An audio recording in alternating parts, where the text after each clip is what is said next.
are we tennis players or are we like animals in the zoo where they are observed like even when they poop, you know? So okay, that was exaggerating, obviously, but it would be nice to have some privacy. Like, we're tennis players, we're meant to be watched on the court, you know? So, and in the press, like, that's our job. It's not our job to, like be a meme when you forget your reputation. And, oh, it's funny, yeah, for sure. Like, people have something to talk about, but for us, like, I don't think it's necessary. The tennis world has been shaken after Iga Swiatek came out strongly in support of Coco Gauff's stance on privacy, and this wasn't your typical calm, diplomatic press conference moment. The usually composed Polish star did not hold back. Instead of offering a measured, carefully worded answer, she delivered a firm and unapologetic message to the media. Swiatek made one thing absolutely clear: WTA athletes are not animals on display.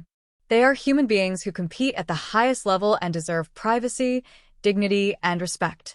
There were no polite smiles, no quick attempts to move on. Just a direct, powerful statement drawing a line between healthy media coverage and outright violation. And honestly, it feels long overdue. What we are witnessing right now is bigger than one player, one interview, or one viral clip.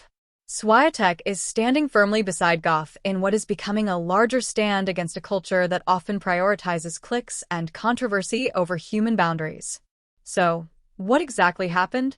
After her heartbreaking quarterfinal loss at the Australian Open, Coco Gauff retreated to what was supposed to be a private practice area, a space designated for players to decompress, regroup, and process emotions away from cameras. Instead, someone recorded her smashing rackets in frustration and broadcast the footage to the public. Take a moment to imagine that. You experience one of the toughest professional losses of your career.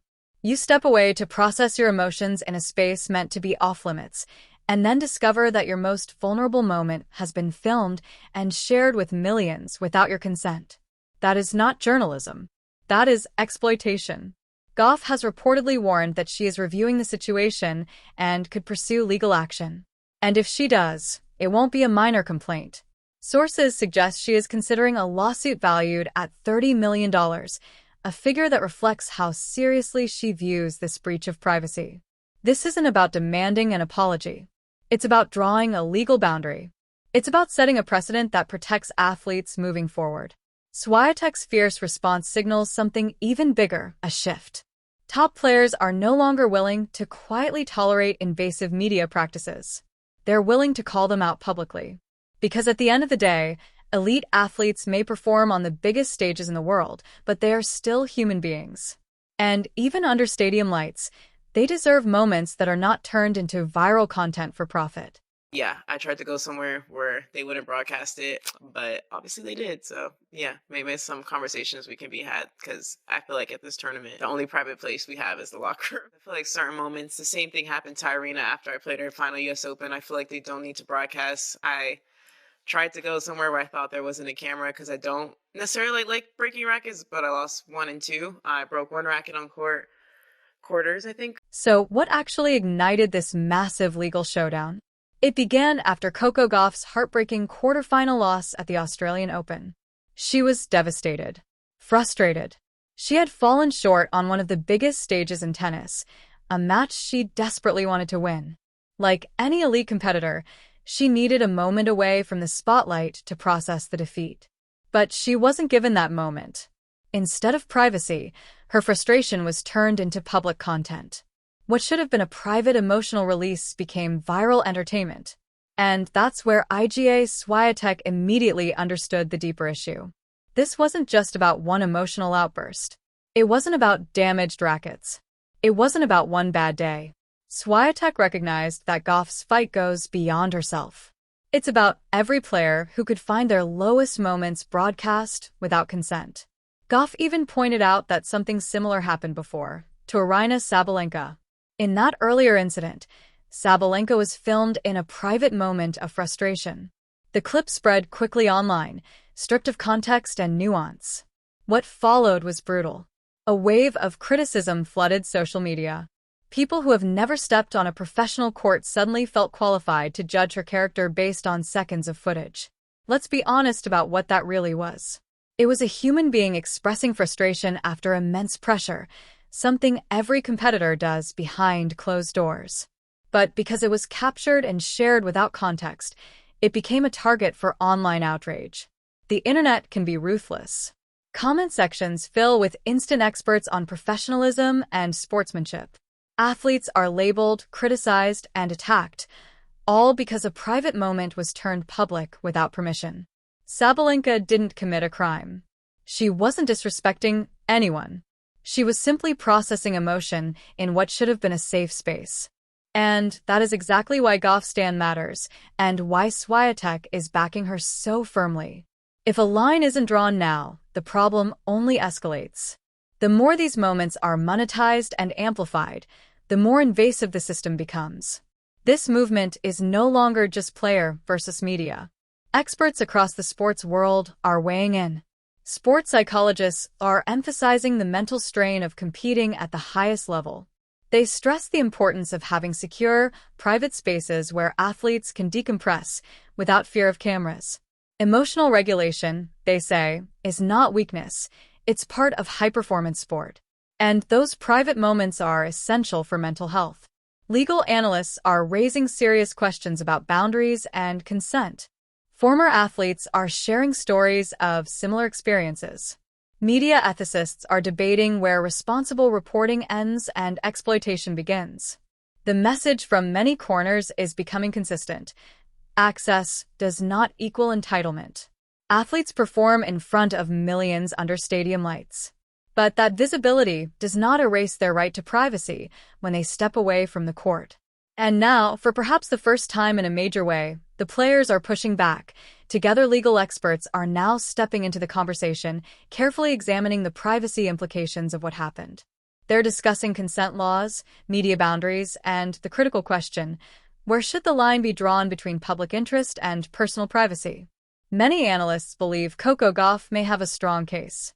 If pursued, this lawsuit could establish meaningful legal precedent for athlete privacy rights, not just in tennis, but across professional sports.